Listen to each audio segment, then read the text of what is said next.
Baik, hari ini saya akan memaparkan tentang visi dan misi.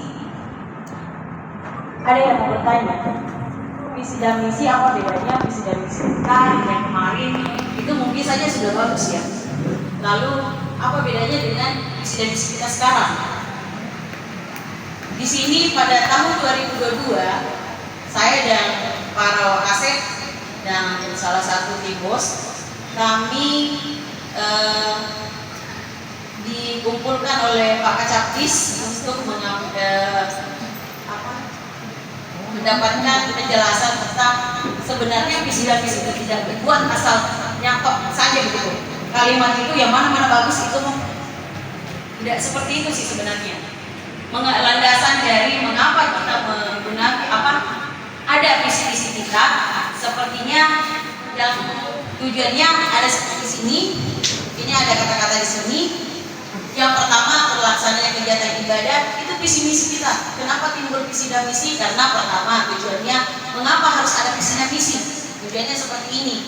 Terwujudnya pembelajaran secara efektif, kreatif, kritis ini. Lalu yang ketiga, menghasilkan peserta didik yang berprestasi. Walaupun kita sudah berprestasi, tapi pada saat tahun 2022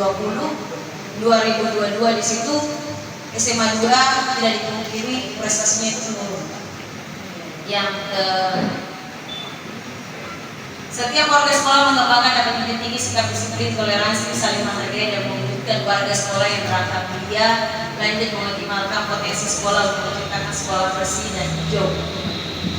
Ini semua dari tujuan ini, kenapa bisa ada tujuan seperti ini? Karena memang untuk landasan kita membuat visi dan misi adalah yang pertama ada namanya SWOT dan TOS. SWOT itu singkatan dari kata-kata, S-nya adalah strength, kekuatan kita apa, lalu W kita dari weakness, kekurangan kita apa, kekurangan sekolah kita apa, lalu O opportunity itu adalah peluang kita, celah apa yang bisa kita masuki untuk mengembangkan sekolah kita. Lalu T itu adalah threat. Threat itu adalah ancaman. Ancaman apa yang membuat sekolah kita bisa menurun? Yang harus kita antisipasi. Ancaman kita seperti misalnya kemarin adalah karena kita sekolah secara online, itu sebenarnya threat, itu ancaman. Sehingga prestasi kita menurun juga.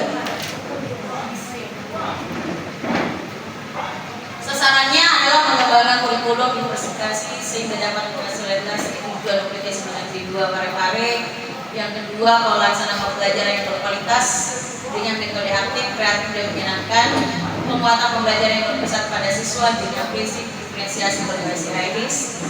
Yang keempat, mengembangkan kompetensi dan keterampilan siswa di bidang IT, bahasa dan entrepreneurship.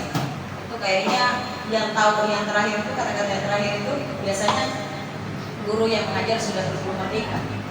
Itu biasanya apa Bapak Ibu? Ini entrepreneurship. Itu apa biasanya? Kata lain dari itu apa? Itu adalah kewirausahaan.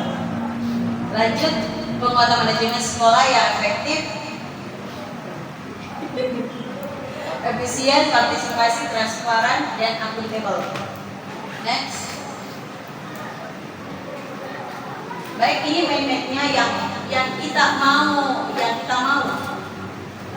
mau sekolah kita itu bagaimana nantinya? 2002 pengetahuan kurikulum berintegrasi dan kurikulum merdeka.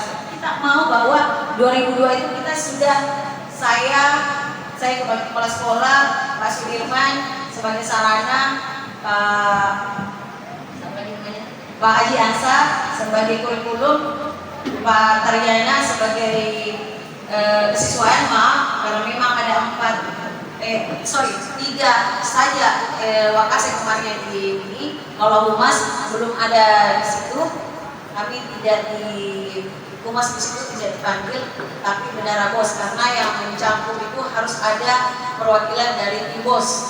Jadi kami memasukkan di situ karena hanya 5 orang dengan kepala sekolah. Di sini di map ini 2022, 2023, 2024, 2025, 2026. Ini yang mau kita capai. Yang pertama 2022 pengetahuan seperti ini. kurikulum merdeka yang mau kita capai 2022, nanti kita bahas 2022 karena RKJM yang kami lakukan itu, RKJM itu ada 4 tahun. RKJM itu bukan berarti bahwa 1 semester, bukan, tapi selama 4 tahun. Apa bedanya RKJM dengan RKT? Kalau RKT itu rencana kerja tahunan, setiap tahun kita buat akhirnya menimbulkan bahwa di dalam RKT itu ada rapat anggaran satu, lalu dengan rapat kerja. Akhirnya muncullah dari RKT itu. RKT itu menunjukkan bahwa seperti ini yang kita mau. Jadi yang 2023 unggul berbudaya. Unggul berbudaya sebenarnya kita ambil yang baik-baiknya dari Atira. Karena kita juga siapa sih yang tidak mau sekolahnya seperti Atira? Karena kebetulan yang menjadi pemateri kemarin itu adalah dari direktur dari Atira. Unggul berbudaya lanjut ke 2024, alhamdulillah unggul berprestasi kita sudah bisa mencapai itu. Dan alhamdulillah telur dari SMA Negeri 2 untuk menggapai bahwa lulusannya ada yang mencapai Unhas kedokteran. Alhamdulillah tahun ini berkat Bapak Ibu semua kita bisa mencapai unggul berprestasi di sini. Lanjut unggul bermutu, dan 2006 kita pertahankan menjadi unggul bermutu.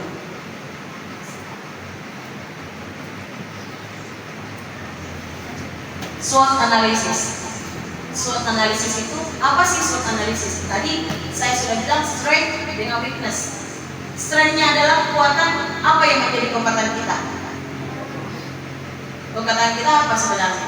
SMA 2 kekuatannya apa? Apa yang bisa dibanggakan di SMA 2? Yang kedua, apa yang Anda kerjakan dengan baik? Apakah sudah kita kerjakan? Misalnya kita mengajar, apakah sudah baik? Sehingga kita bisa mencapai kekuatan itu. Next, apa yang dilihat orang lain sebagai kekuatan? Lanjut, apa yang dilakukan dengan baik oleh lembaga? Apa rekam jejak yang baik? Rekam jejak kita SMA 2 dan usia kita. Kita pernah punya akselerasi yang sangat dibanggakan. Di mana organisasi Anda bersaing dengan baik?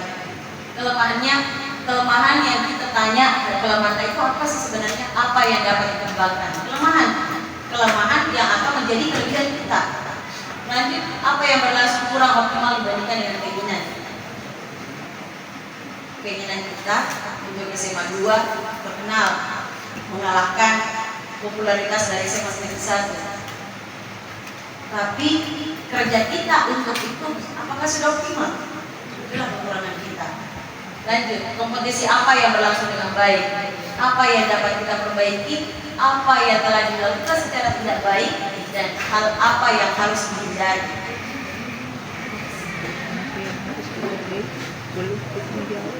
Peluang, ini peluang dari tadi S, W, sekarang opportunity. Peluang tak kita apa? Peluang tak adalah jika tidak ada hambatan, apa yang akan kita lakukan? Jika tidak ada hambatan bahwa sekolah kita kurang dari misalnya dana bos berlimpah, kira-kira apa yang kita lakukan? Lanjut, di mana posisi yang kita inginkan dalam 5 tahun ke depan? Apakah masih tetap di bawahnya SMA 1 atau sudah di atasnya? Lanjut, sampai di mana teknologi baru dapat mengubah praktek? Apa yang terjadi dalam beberapa tahun yang akan datang? Apa yang dapat menjadi solusi win-winnya? Tantangan itu sama dengan ancaman. Jadi SWOT sudah ada T-nya. Apa yang menghambat perkembangan? Apa yang menghambat perkembangan kita? Lanjut, siapa lagi yang mengambil alih tugas, pekerjaan, dan peranan? Apa yang dilakukan oleh organisasi pesaing? Misalnya SMA 5, kenapa orang mau masuk ke SMA 5? Apa yang dia lakukan? Kenapa lulusannya rata-rata sudah masuk ke lulusan kedokteran? Lulusan yang universitas yang terbaik atau diunggulkan. Lalu apakah teknologi perkembangan baru berperan dan hambatan macam apa yang dihadapi?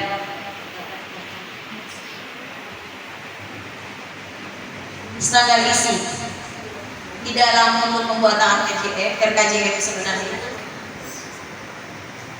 RKJM itu sebenarnya ada seperti ini, tapi nanti diperlihatkan lagi dari awal, dari anakondanya, SWOT-nya, TOS-nya, terus next-nya. Nanti saya perlihatkan. Di sini ada aspek kekuatan kelemahan. Pada aspeknya kurikulum. Ini dijabarkan per ini.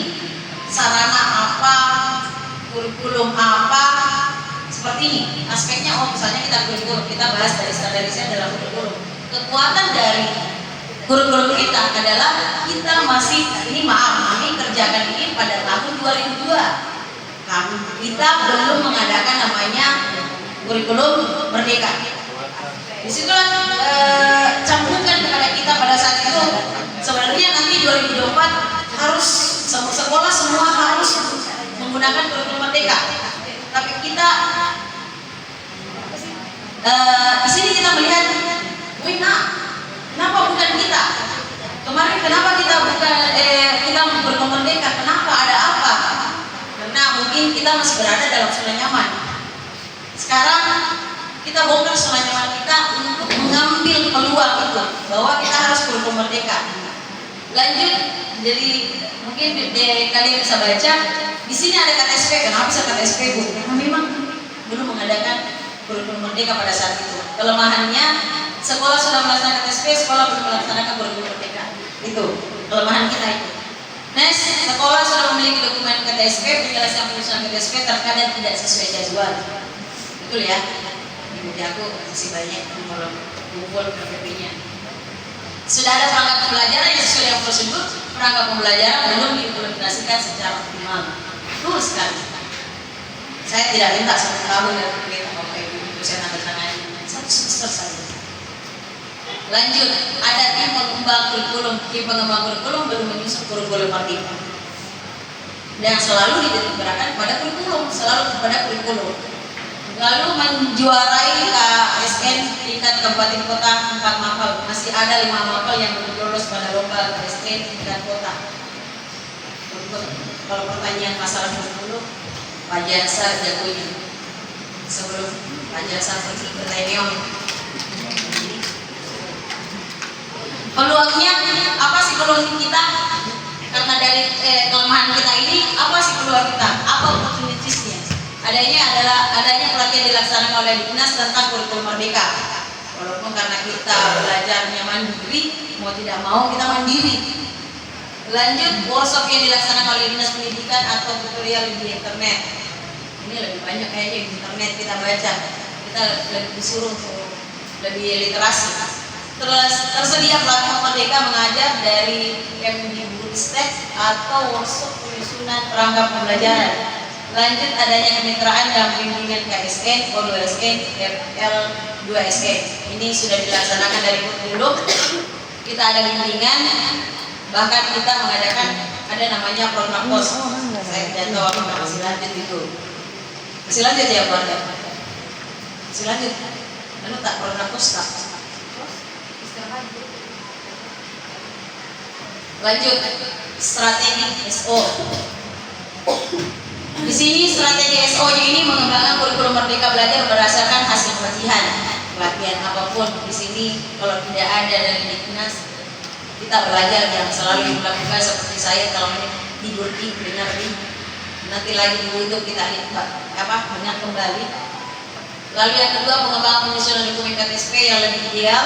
Kayaknya ini sudah bisa kita tinggalkan lagi sedikit demi sedikit. Mendorong guru-guru untuk mengakses platform Merdeka Mengajar, itu sudah dilaksanakan dan dilaksanakan oleh kurikulum baik Pak Jansan dan Ibu Anti. Lanjut, meningkatkan pembimbingan KSN, O2SN, dan FL2SN agar dapat meraih prestasi lebih baik. Ini kita sudah laksanakan. Lanjut, menyusun program untuk strategi WO-nya.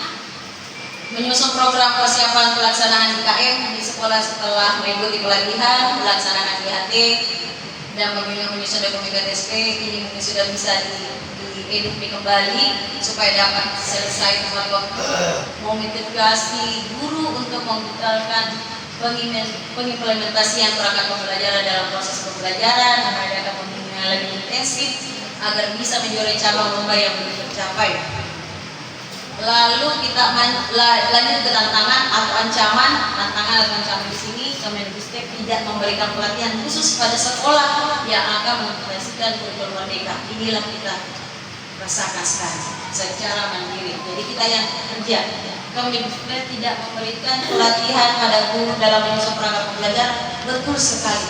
Bahkan sekarang di kepala saya sudah bertanya modul mengajar, insya Allah kalau ada rezeki saya untuk kelas 11 insya Allah di situ, karena saya tanyakan harganya untuk modul belajar, di situ sudah ada program tahunan, program semester, sudah lengkap, tinggal kita perbaiki. Jangan sampai saya rencana ingin beli, kalau saya tidak salah 10 mata pelajaran saya mau beli dulu, karena di situ 100.000, 99.900. Jadi 100.000 jadi 1 juta saya mau beli itu. Tapi yang saya mau guru-guruku itu mengedit, jangan langsung itu mau saja tulis nama. Jadi saya minta tolong, ini rencana saya karena dari tantangan kita bahwa kita itu tidak betul-betul blame masalah kurikulum merdeka, kita belajar sendiri secara mandiri. Pas saya sudah lama menjalin kerjasama dengan pihak eksternal dalam bimbingan KSN, OSN, PKN, betul memang karena mereka punya misalnya SMA 5. Kenapa SMA 5 bisa Bu? SMA 5 yang setahunya kalau saya tidak salah karena ada di sini mantan bendaharanya SMA 5. Jadi kalau saya tidak salah mereka punya dua, bukan bos saja. Mereka itu bukan bos saja yang mereka andalkan, tapi ada biaya lain yang dapat mengembangkan seperti ini, pembimbingan seperti ini. Lanjut strategi SK-nya, melaksanakan IAT untuk memahami secara mendalam tentang kurikulum merdeka, sudah mengoptimalkan pemanfaatan perangkat merdeka dari Kemdikbud, melaksanakan workshop penyusunan perangkat pembelajaran, meningkatkan kemarin itu workshop ini ya kita sudah laksanakan ya, sudah ada. Jadi strategi WT-nya melaksanakan sosialisasi kurikulum merdeka pada seluruh stakeholder, guru mendownload aplikasi pembelajaran melalui platform, sudah mengadakan bimbingan belajar dan mendatangkan pembimbing, kita sudah alhamdulillah 2024 sudah kita laksanakan. Yang perlu kita, yang mau memang kita 2022 yang mau kita kerjakan.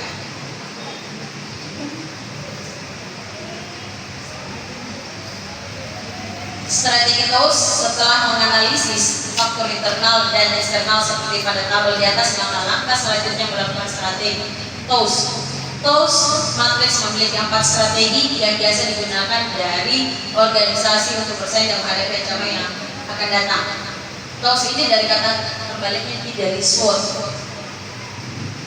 Dari kata-kata T ini adalah tadi tantangan kita jadikan peluang itu di situ, di dalam peluang itu ada kelemahan dan kekurangan kita. Next. Ini standarisasi kali. Oke, minta maaf saya selalu melihat jam juga. Di sini kalian bisa baca.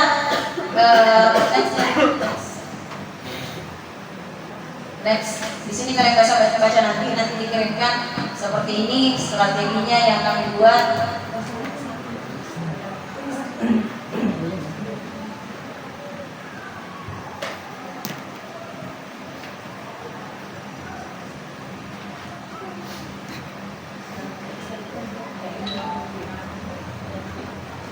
Tapi ini restoran kemarin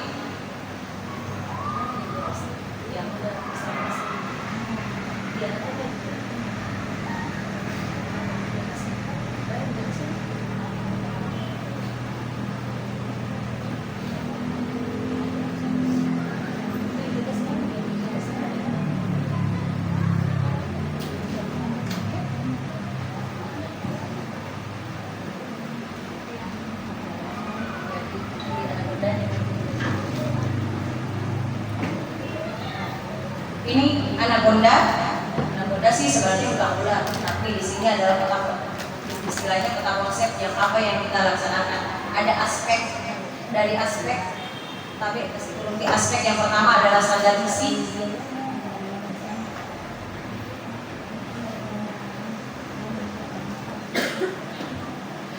Aspek pertama adalah standar isi, lanjut ke standar prosesnya, lanjut ke SKL-nya, lanjut standar penilaian, teknik, dan sarpras. Sarpras. Ini semua dijabarkan, lalu pengelolaan itu bagaimana cara pengelolaan, baik itu dana bosnya atau apanya. Jadi dari aspek ini kita jabarkan kaitan indikatornya bagaimana, kondisi terkini kami harus paparkan semua kondisi terkini. Kita bayangkan 2002 pada semada itu bagaimana. 2022 itu pada saat setelah selesai corona ya, bagaimana keadaan sekolah kita seperti ini. Lanjut kondisi seharusnya ada seperti ini yang kami jabarkan. Akhirnya muncullah pada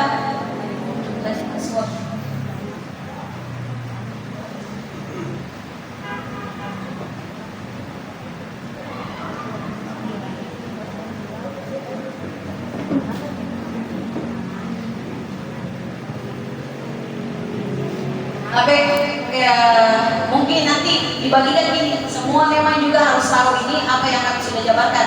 Tapi maaf, ini yang kita buat kemarin 2022.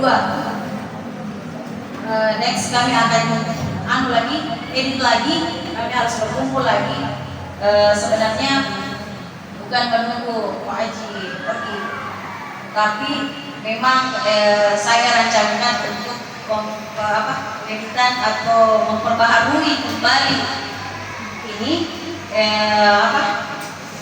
RKJM kami setelah Pak Haji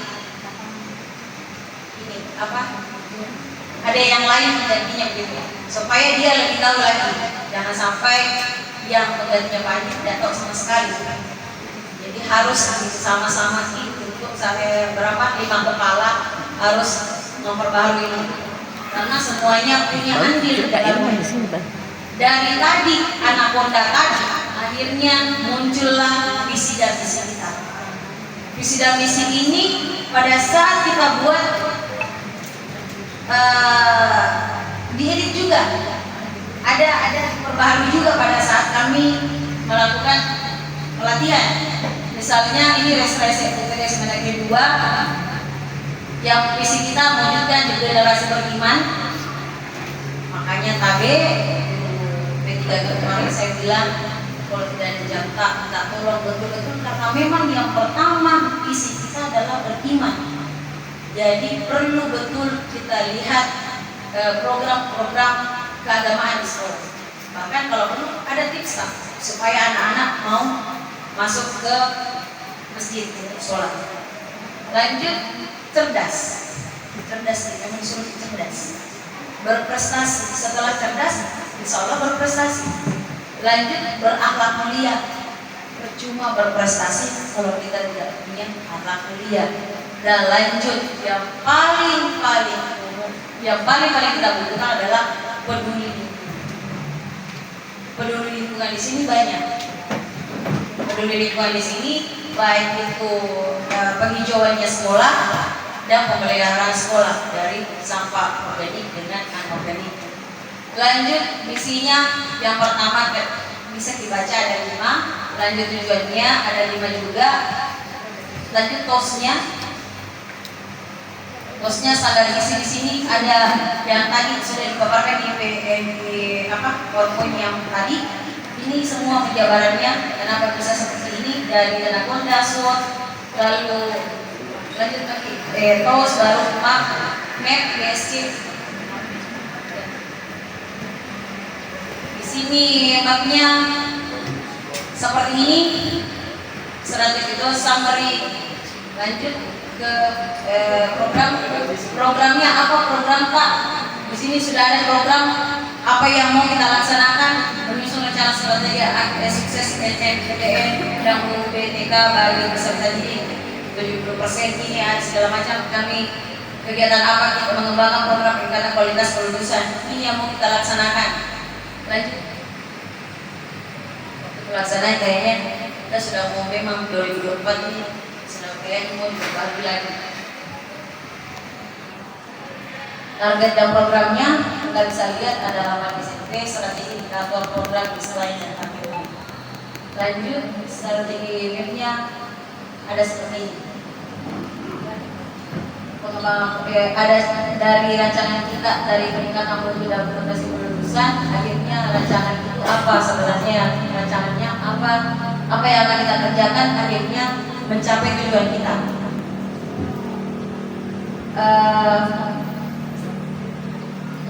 Ada yang ini waktu saya sedikit lagi, ada yang mau ditanyakan?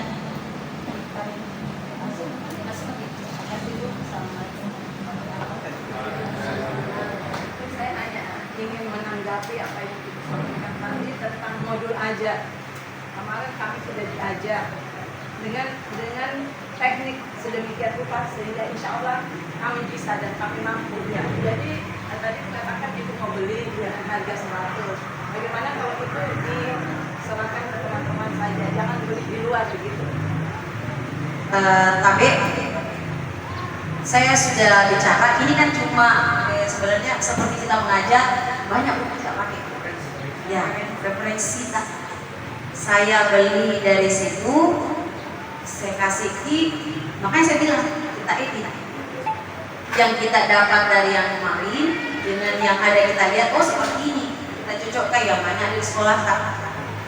Jadi makanya saya bilang jangan lagi langsung tulis campur nama saja, itu yang paling banyak, yang paling ini.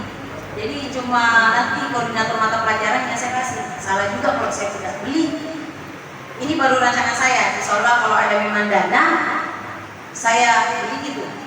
Supaya memudahkan juga, kan masih banyak teman kita walaupun saya tidak percaya masih ada pada saat kemarin itu masih ada yang belum ngerti.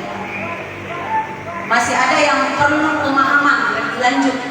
Jadi kemarin itu saya bilang masuk ini sedikit jadi saya tahu itu saya dengar dari cerita-cerita, jadi saya bilang oh saya harus beli dulu supaya referensi kita sebenarnya ada dua nanti, ada dua sumber, yang satu seperti ini, ada yang satu seperti ini, supaya kita bisa perbandingkan yang mana memang cocok, yang mana dari hasil ternyata, lalu sumber ada dua sumber insya Allah enak kerjanya. Kita bisa sharing, kayaknya perlu memang, tapi kurikulum kayaknya mungkin memang dipertemukan setiap guru mata pelajaran setiap hari apa mungkin di tempat ini kita sharing untuk membuat perangkat pembelajaran untuk semester depan. Karena kemarin kayaknya saya sudah membuat suatu upaya untuk menarik kalian bisa di meja saya ada perangkat pembelajaran, tapi kayaknya kurang maksimal. Sebagian saja yang mengumpulkan saya, ada sebagian dan saya masih hargai. Ada yang bawa komputer ke saya, masih ada yang komputer sementara saya jadi terang. Kalau kurikulum merdeka saya masih beli, jadi saya hargai itu dibandingkan orang yang saya minta terus bilang ini jamu digital mungkin saya makin santai begitu sekali Pak ini. Jadi tapi kita tuh merugikan sebenarnya, ya kan? Kita sebenarnya merugikan karena yang diminta PMM ya, yang diminta bahkan Ibu Anti sudah mana perangkat pembelajaran tahu itu kayaknya. Jadi saya inisiatif untuk lebih senambah referensi kita supaya untuk kedepannya lebih baik lagi. Ada terima kasih.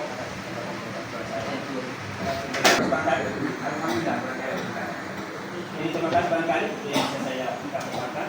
Terima kasih. Assalamualaikum warahmatullahi wabarakatuh. Kita buat rancangan ide, kita paparkan ke saya supaya karena kita ini bukan satu orang kerja, satu tim, guru mata pelajaran, guru agama, dan wali kelas harus kolaborasi di situ, kolaborasi yang hebat. Tapi saya masih mau bicara, tapi saya jam 9 saya ada janji dengan wali, jadi mau tidak mau saya akhiri pemaparan saya untuk hari ini. Wabillahi taufiq wal hidayah. Assalamualaikum warahmatullahi wabarakatuh.